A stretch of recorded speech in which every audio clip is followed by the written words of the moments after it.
260 ಮಕ್ಕಳ ಪಾಲಿಗೆ ಈ ಶಾಲೆಯೇ ಯಮಕಿಂಕರ ಈಗಲೂ ಬೀಳುವಂತ ಸ್ಥಿತಿಯಲ್ಲಿದೆ ಶಾಲೆ. ಸೊ 260 ಮಕ್ಕಳ ಪಾಲಿಗೆ ಈ ಶಾಲೆಯೇ ಯಮಕಿಂಕರನ ಆಗಿದೆ. ಈಗಲೂ ಬೀಳುವಂತ ಸ್ಥಿತಿಯಲ್ಲಿ ಈ ಶಾಲೆ ಇದೆ. ಜೀವ ಕೈಯಲ್ಲಿ ಹಿಡಿದು ಪಾಠ ಕೇಳ್ತಿದ್ದಾರೆ ಮಕ್ಕಳು. ಇದು ಇಟಗಿ ಗ್ರಾಮದ ಸರ್ಕಾರಿ ಶಾಲೆಯ ದುಸ್ಥಿತಿ.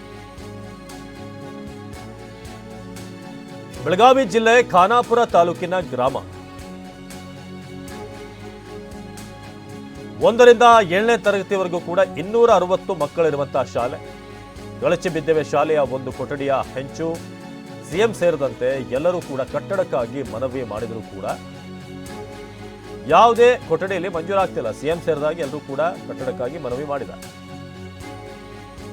ಇದುವರೆಗೆ ಯಾವುದೇ ರೀತಿಯ ಪ್ರಯೋಜನ ಆಗಿಲ್ಲ. ಇದು ಇಟಗಿ ಗ್ರಾಮದ ಸರ್ಕಾರಿ ಶಾಲೆಯ ಪರಿಸ್ಥಿತಿ. ಇದು ನೋಡೋಕೆ ಬಣ್ಣ ಎಲ್ಲ ಹೊಡೆದು ಕಲರ್ಫುಲ್ ಆಗಿ ಅನಿಸುತ್ತೆ. ಆದರೆ ಶಾಲೆಯ ಪರಿಸ್ಥಿತಿ, ಇಟಗಿ ಗ್ರಾಮದ ಶಾಲೆ ಬೀಳುವಂಥ ಪರಿಸ್ಥಿತಿ ಇದು. ಜೀವ ಕೈಲಿ ಹಿಡಿದು ಪಾಠ ಕೇಳ್ತಿದ್ದಾರೆ. ಜುಲೈ 7ರಂದು ಶಾಲೆಗೆ ರಾಜೇಶ್ವರಿ ಅವರು ಭೇಟಿ ಕೊಟ್ಟಿದ್ದಾರೆ. ಕೊಠಡಿಯಲ್ಲಿ ಮಕ್ಕಳನ್ನ ಕೂರಿಸದಂತೆ ಬಿಇಒ ಆದೇಶವನ್ನ ಕೊಟ್ಟಿದ್ದಾರೆ. ರಾಜೇಶ್ವರಿ ಆದೇಶದ ಪ್ರತಿ ಟಿವಿ9ಗೆ ಲಭ್ಯವಾಗಿದೆ. 5 ತಿಂಗಳು ಕಳೆದರೂ ಕೂಡ ಇನ್ನೂ ಕಟ್ಟಡ ಮಂಜೂರಾಗಿಲ್ಲ. ಎಲ್ಲೆಂದರಲ್ಲೇ ಮಕ್ಕಳನ್ನ ಕೂರಿಸಿ ಶಿಕ್ಷಕರಿಂದ ಪಾಠ. ಶಿಥಿಲವಾದಂಥ ರೂಮ್ನಲ್ಲಿ 3 ತರಗತಿಗಳಿಗೆ ಪಾಠ. ಉಳಿದ ಕ್ಲಾಸ್ಗಳು ಶಾಲೆಯ ಕಟ್ಟೆ ಅಂಗಳದಲ್ಲಿ ಎಲ್ಲ ಪಾಠ ಮಾಡ್ತಿದ್ದಾರೆ. ಇದು ನಮ್ಮ ಶಾಲೆಗಳ ಪರಿಸ್ಥಿತಿ.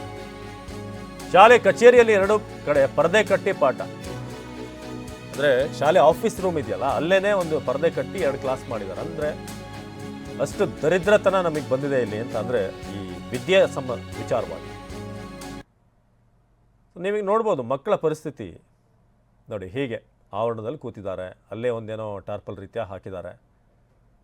ಮಕ್ಕಳು ಚೆನ್ನಾಗಿ ಓದಬೇಕು, ಒಂದು ಭವಿಷ್ಯನ ರೂಪಿಸ್ಕೊಳ್ಬೇಕು ಅಂತಂದರೆ ನಮ್ಮ ಸರ್ಕಾರಿ ಶಾಲೆಗಳನ್ನು ಈ ಸ್ಥಿತಿಗೆ ತಂದಿಟ್ಟಿದ್ದಾರೆ ನೋಡಿ. ಇದು ಟಿವಿ9ನ ಒಂದು ಮೆಗಾ ಕ್ಯಾಂಪೇನ್ ಹೇಗಿದೆ ನಮ್ಮ ಶಾಲೆ ಅಂತ ನಾವು ಪ್ರತಿನಿತ್ಯ ಹಲವಾರು ಶಾಲೆಯ ಪರಿಸ್ಥಿತಿಯನ್ನು ನಿಮಗೆ ತೋರಿಸ್ತಾ ಇದ್ದೀವಿ. ನಮ್ಮ ರಾಜ್ಯದ ಮಕ್ಕಳು ಭವಿಷ್ಯದ ಹೆಮ್ಮೆಯ ಪ್ರಜೆಗಳಾಗಬೇಕಾದಂಥವ್ರು ಈ ರೀತಿ ಕಟ್ಟೆಯಲ್ಲಿ ಜಗಲಿಲಿ ಅಲ್ಲಿ ಇಲ್ಲಿ ಕೂರಬೇಕಾದಂಥ ಪರಿಸ್ಥಿತಿ ನೋಡಿ. ಅಲ್ಲಿ ಬಿಲ್ಡಿಂಗ್ ಬೀಳ್ತಾ ಇರುವ ಕಾರಣ ಅಲ್ಲಿ ಕ್ಲಾಸನ್ನು ಕಟ್ಟೆ ಮೇಲೆ ಆಫೀಸ್ ರೂಮ್ನ 2 ಡಿವೈಡ್ ಮಾಡಿ. ನಮ್ಮ ಬೆಳಗಾವಿಯ ಪ್ರತಿನಿಧಿ ಸಹದೇವ್ ಮಾನೆ ಈ ಬಗ್ಗೆ ಪ್ರತ್ಯಕ್ಷ ವರದಿ ಕೊಟ್ಟಿದ್ದಾರೆ. ಬನ್ನಿ ನೋಡೋಣ. ಇಟಗಿ ಗ್ರಾಮದ ಸರ್ಕಾರಿ ಶಾಲೆಯಲ್ಲಿ ಮಕ್ಕಳು ಕುಳಿತುಕೊಳ್ಳೋದು ದೂರ ಉಳಿತು. ಆ ಒಂದು ಶಾಲಾ ಕೊಠಡಿಯ ಕೆಳಗೆ ಓಡಾಡಲು ಕೂಡ ಭಯಂಕರವಾದಂತಹ ಕೊಠಡಿಯಲ್ಲೇ ಮಕ್ಕಳು ಪಾಠವನ್ನು ಕೇಳ್ತಾ ಇದ್ದಾರೆ. ನಾನೀಗ ಒಂದು ಕಡೆ ಆ ಒಂದು ಕೊಠಡಿಗಳ ಪರಿಸ್ಥಿತಿ ಹೇಗಿದೆ ಅನ್ನುವಂಥದ್ದನ್ನು ಮೊದಲಿಗೆ ತೋರಿಸ್ತೇನೆ. ಸದ್ಯ ಈಗ ಬಹುತೇಕ ಈಗೇನು ಕೊಠಡಿ ಸಂಪೂರ್ಣವಾಗಿ ಕುಸಿದು ಬಿದ್ದು ಹೋಗಿದೆ. ಇದೇ ರೀತಿಯಾದಂಥ ಪರಿಸ್ಥಿತಿ. ಈ ರೀತಿ 1 ಅಲ್ಲ 4 ಕೊಠಡಿಗಳ ಪರಿಸ್ಥಿತಿ ಇರುವಂಥದ್ದು. ಏನು ಈಗಾಗಲೇ ಸಾಕಷ್ಟು ಮನವಿಯನ್ನು ಮಾಡ್ಕೊಂಡಿದ್ದಾರೆ. ಇಲ್ಲಿ 1ರಿಂದ 7ನೇ ತರಗತಿವರೆಗೂ ಮಕ್ಕಳನ್ನ ಏನು ವ್ಯಾಸಂಗ ಮಾಡ್ತವೆ. ಸುಮಾರು 260 ಮಕ್ಕಳು ಇಲ್ಲಿ ಓದ್ತಿರುವಂಥದ್ದು. ಅತಿ ಹೆಚ್ಚು ಸರ್ಕಾರಿ ಶಾಲೆಯಲ್ಲಿ ಓದ್ತಾ ಇರುವಂತಹ ಮಕ್ಕಳು ಈ ಒಂದು ಶಾಲೆ ಹೆಗ್ಗಳಿಕೆಗೆ ಪಾತ್ರ ಆಗಿರುವಂಥದ್ದು. ಸದ್ಯ ಒಂದು ಕಡೆ ಬಹುತೇಕ ಇಡೀ ಶಾಲೆ ಕುಸಿದು ಬೀಳುವಂತಹ ಭಯ. ಆ ಭಯದ ನಡುವೆ ಮಕ್ಕಳ ಪಾಠ ಕೇಳ್ತಾ ಇರುವಂಥದ್ದನ್ನು ಗಮನಿಸಬಹುದಾಗಿದೆ. ಕಿಟಕಿಗಳು ಸಂಪೂರ್ಣವಾಗಿ ಹಾಳಾಗಿದ್ದಾವೆ. ಅದರ ಜೊತೆಗೆ ಆ ಮೇಲ್ಭಾಗದಲ್ಲಿರುವಂತಹ ಹಂಚುಗಳು ಒಡೆದು ಹೋಗಿ ಸೀಟ್ಗಳನ್ನು ಹಾಕಿದ್ದಾರೆ.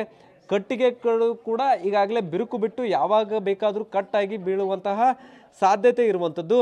ಸದ್ಯ ಈ ರೀತಿ ಪರಿಸ್ಥಿತಿ ಇದ್ದರೂ ಕೂಡ ಇಲ್ಲಿವರೆಗೂ ಯಾವುದೇ ರೀತಿಯಾದಂತಹ ಕೊಠಡಿಗಳ ಸಮಸ್ಯೆ ಬಗೆಹರಿದಿಲ್ಲ. 1959ರಲ್ಲಿ ಈ ಒಂದು ಕಟ್ಟಡವನ್ನು ನಿರ್ಮಾಣ ಮಾಡ್ತಾರೆ. ಅಂದಿನಿಂದ ಇಂದಿನವರೆಗೂ ಕೂಡ ಹೇಗೋ ತಡೆದುಕೊಂಡು ಬಂದಂತಹ ಕಟ್ಟಡಗಳು ಈಗ ಸಂಪೂರ್ಣವಾಗಿ ಬೀಳುವಂತಹ ಹಂತಕ್ಕೆ ಬಂದಿರುವಂಥದ್ದು. ಅನಿವಾರ್ಯವಾಗಿ ಬೀಳುವಂತಹ ಶಿಥಿಲಾವಸ್ಥೆಯಲ್ಲಿ ಇರುವಂತಹ ಕಟ್ಟಡದಲ್ಲೇ ಇವತ್ತು ಮಕ್ಕಳು ಪಾಠ ಕೇಳ್ತಾ ಇರುವಂಥದ್ದು. ಈಗಾಗಲೇ ವರದಿ ಕೊಟ್ಟು ಹೋದರೂ ಕೂಡ ಏನೂ ಮಾಡದ ಪರಿಸ್ಥಿತಿಯಲ್ಲಿ ಇಲ್ಲಿರುವಂಥ ಶಿಕ್ಷಕರು ಮತ್ತು SDMC ಸದಸ್ಯರು, ಅದರ ಜೊತೆಗೆ ಪಂಚಾಯತಿ ಸದಸ್ಯರು ಕೂಡ ಇರುವಂಥದ್ದು. ಹೀಗಾಗಿ ಒಟ್ಟಾರೆ ಈ ಒಂದು ಗ್ರಾಮದಲ್ಲಿ ಒಂದು ಕಡೆ ಅತಿ ಹೆಚ್ಚು ಮಕ್ಕಳು ಸರ್ಕಾರಿ ಶಾಲೆಯಲ್ಲಿ ಓದ್ತಾರೆ ಅನ್ನುವಂಥ ಖುಷಿ ಒಂದು ಕಡೆ ಆದರೆ, ಆ ಮಕ್ಕಳು ಇವತ್ತು ಜೀವ ಭಯದಲ್ಲೇ ಪಾಠವನ್ನು ಕೇಳ್ತಾ ಇದ್ದಾರೆ. ಪೋಷಕರು ಕೂಡ ಸಾಕಷ್ಟು ಬಾರಿ ಮನವಿ ಮಾಡಿಕೊಂಡ್ರು, ಯಾವುದೇ ಪ್ರಯೋಜನ ಆಗ್ತಾ ಇಲ್ಲ.